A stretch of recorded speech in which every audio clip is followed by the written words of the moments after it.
हमने पढ़ाया था हमने पढ़ाया था कार्नोट का इंजन। अब पढ़ाने जा रहे हैं कार्नोट रेफ्रिजरेटर। कार्नोट का इंजन पढ़ाया था, कार्नोट रेफ्रिजरेटर। कार्नोट के इंजन में फॉर्मूला प्रूव कराया था, इंटा इज इक्वल टू 1 - T2/T1। अब कार्नोट रेफ्रिजरेटर पढ़ाने जा रहे हैं। ये जस्ट उल्टा इसका वर्किंग होगी, इसकी वर्किंग जो होती है जस्ट उल्टा होता है कार्नोट इंजन का। तो पहले हम एक सोर्स बनाते हैं, यानी कि जिसका नाम क्या है, हॉट बॉडी। टेम्परेचर T1 है, वर्किंग सब्सटेंस है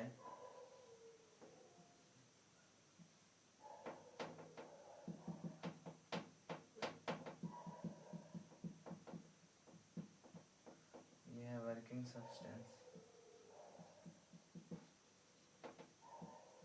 वर्किंग सब्सटेंस है और सिंक है।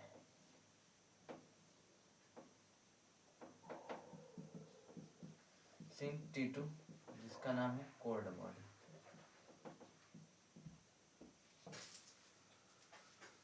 इतना काम तो कर दिया। अब इसमें वर्किंग कैसे होगा, जस्ट अपोजिट। तो जस्ट अपोजिट का मतलब नीचे से चलेंगे। नीचे से चलेंगे मतलब कि ये हीट लेगा, वर्किंग करेगा। वर्किंग करने का मतलब वर्किंग तो होगा, वर्किंग होकर हीट एनर्जी इसको मिलेगी, और ये हीट एनर्जी जो रेस्ट हीट एनर्जी बचेगी वो सिंक सोर्स के पास चली जाएगी। मतलब ये है जैसे कि पूरा कमरा है, उसमें बहुत ज़्यादा गर्मी हो रही है, तो हम लोग क्या लगाते हैं, एग्जॉस्टर लगाते हैं। एग्जॉस्टर लगाते हैं तो वो क्या करता है, बाहर अंदर की गर्मी को एग्जॉस्ट करके बाहर करता है। यही हमारा एसी क्या करता है, कार्नोट रेफ्रिजरेटर हो या फिर एसी हो, जो भी हो, शीतलक, वो क्या करता है कि अंदर की जो भी चीज होती है, अंदर की हीट को अपनी अंदर एब्जॉर्ब यानी कंप्रेस करता है। उसमें एक कंप्रेशर लगा होता है, कंप्रेस करता है मतलब अपनी अंदर लेता है। लेने के बाद वो कमरे को ठंडा करता है। ठंडा करने के बाद वो हीट क्या करता है, पहले वर्किंग जब कर लिया, कमरे को ठंडा करना ही उसका वर्किंग है, और वो जो हीट होती है, जो गर्मी वाली हीट होती है, वो सिर्फ सोर्स को दे देता है। सोर्स क्या होता है, एक हॉट बॉडी होती है, मतलब कि बहुत ज़्यादा टेम्परेचर, हायर टेम्परेचर होता है उसके पास। इनके पास कोल्डनेस वाली टेम्परेचर होती है। यानी कि इसकी वर्किंग समझाने के लिए हम कहें तो क्या करता है सिंक, पहले सिंक क्या करता है, टेक इन हीट, यानी कि हीट लेता है, कोल्ड वाली हीट, जो हीट कह रहे हीट कोल्ड वाली नहीं, जो कमरे का ताप होता है वो लेता है, मतलब कि Q2 हीट सिंक लेता है, सिंक देता है Q2 हीट लेकर, और किसको देता है, वर्किंग सब्सटेंस को। ये एब्जॉर्ब करता है। एब्जॉर्ब करने के बाद ये क्या करता है, पहले तो मैकेनिकल वर्क डन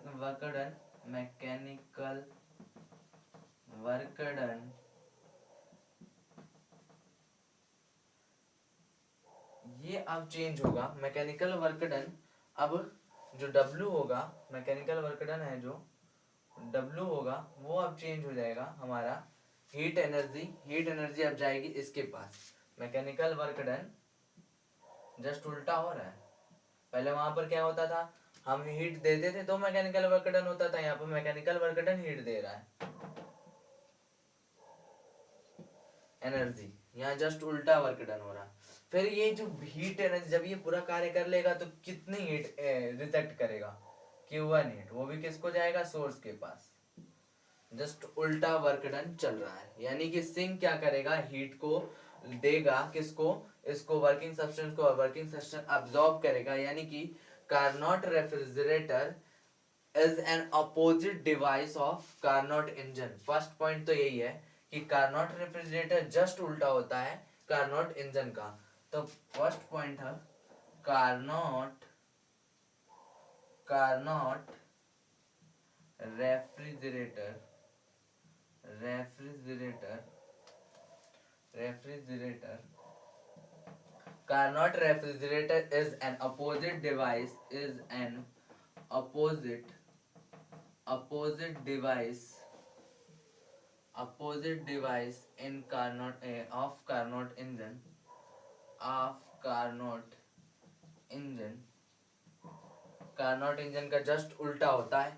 मतलब कि अगर इसका वर्किंग एक बार और समझाएं तो सिंक हीट, कमरे से पहले हीट सिंक के पास आती है, और कमरे का हीट का मतलब वो गर्मी, और वो गर्मी क्या करता है, ये वर्किंग को देता है, वर्किंग सब्सटेंस को Q2, और लेने के बाद क्या करता है, ये वर्किंग करता है। वर्किंग का मतलब वर्क डन हीट एनर्जी में चेंज होती है, और हीट एनर्जी जो बची खुची जो होती है वो सब पूरी किसके पास चली जाती है, सोर्स के पास, क्योंकि वो हॉट है।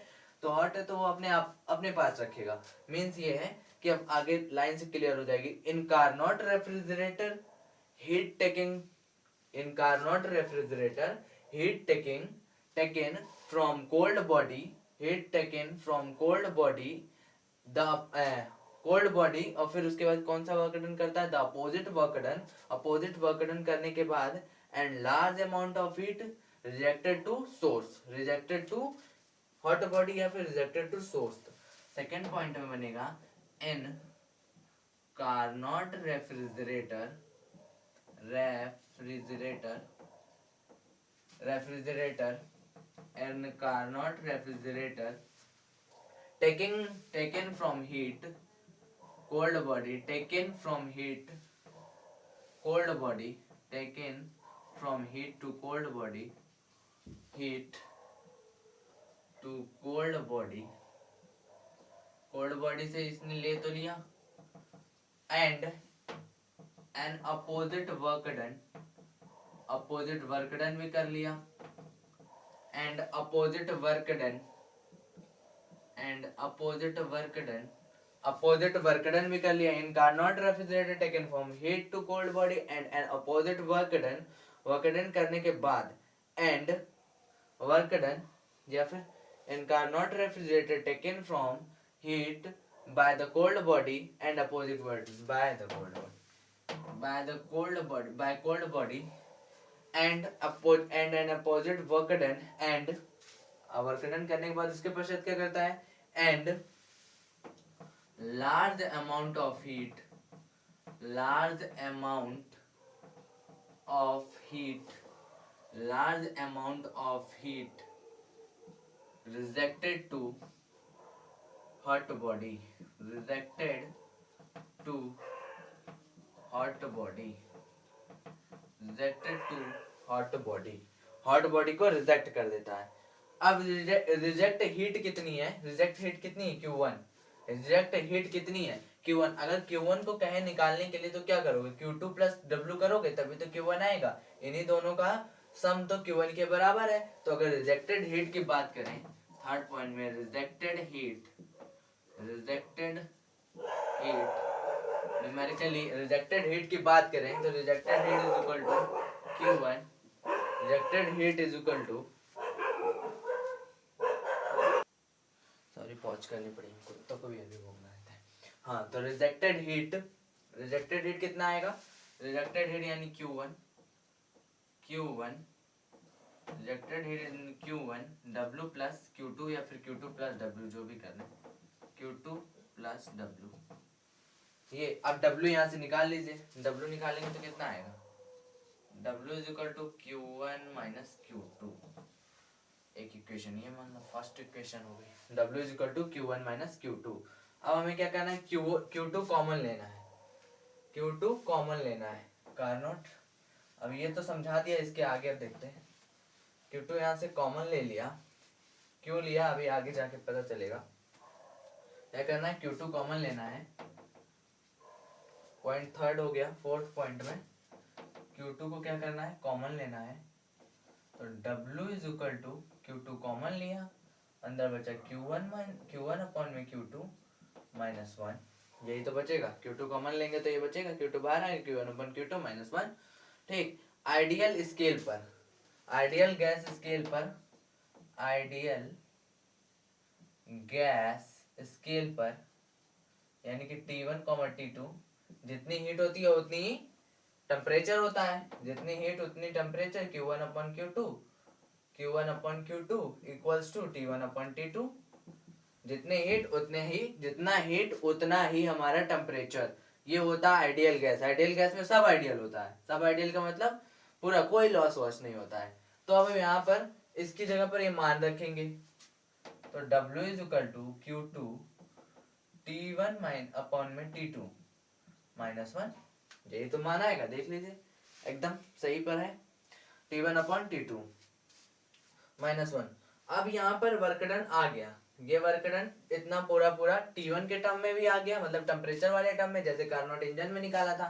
वैसे इसमें टी टी टेम्परेचर के टर्म में भी आ गया और हीट के टर्म में भी आ गया। अब आगे हम वहां पर हम एफिशिएंसी निकालते थे, यहाँ पर कोफिशिएंट ऑफ परफॉर्मेंस निकालेंगे, यानी कि परफॉर्मेंस का गुणांक निकालेंगे। जो इसका व्यवहार है, व्यवहार जो है उसका गुणांक निकालेंगे। जो इसका परफॉर्मेंस है, परफॉर्मेंस का मतलब जो ये अपना परफॉर्म कर रहा है जिस बेस पर, उसका गुणांक निकालना है। तो 6 पॉइंट है कि coefficient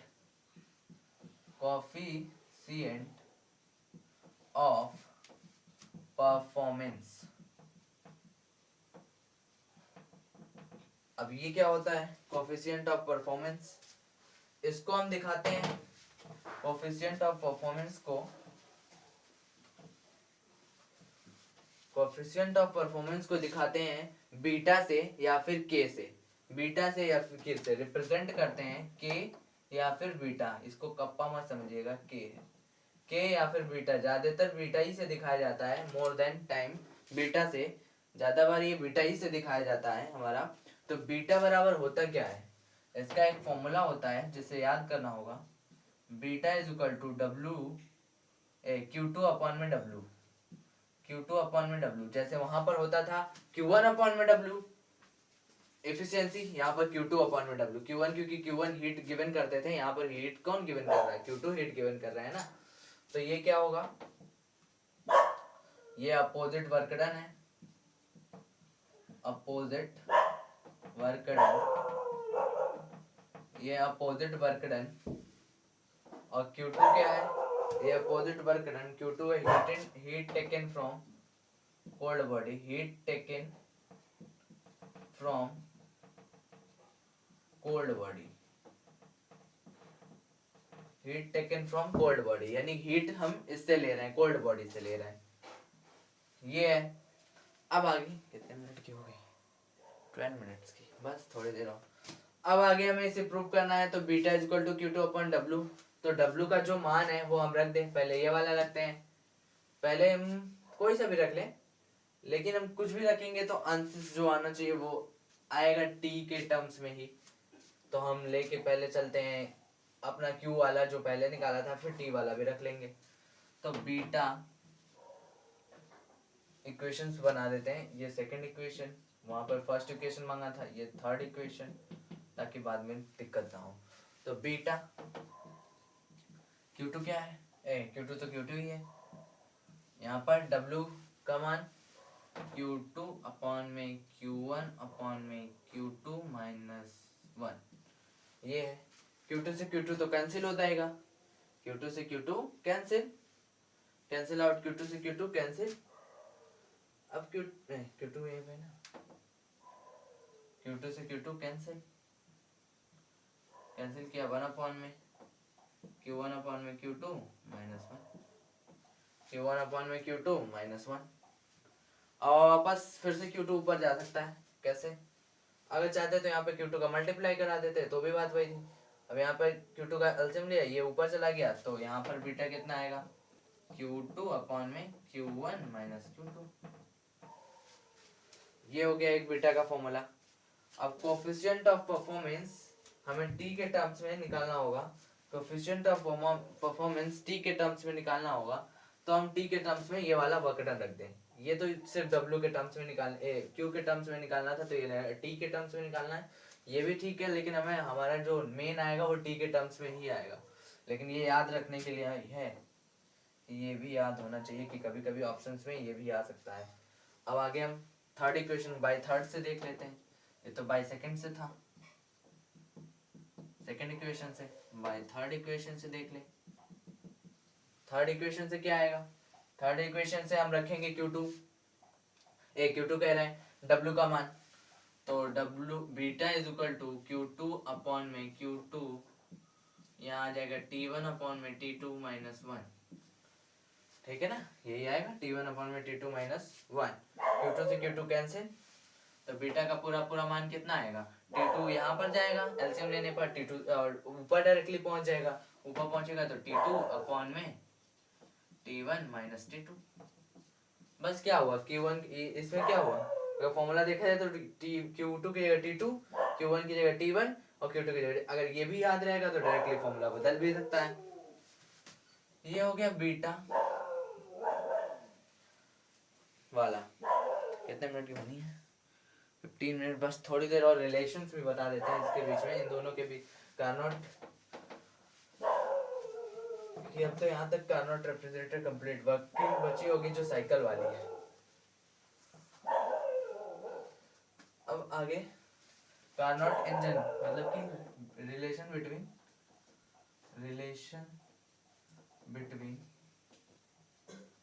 Carnot engine and Carnot refrigerator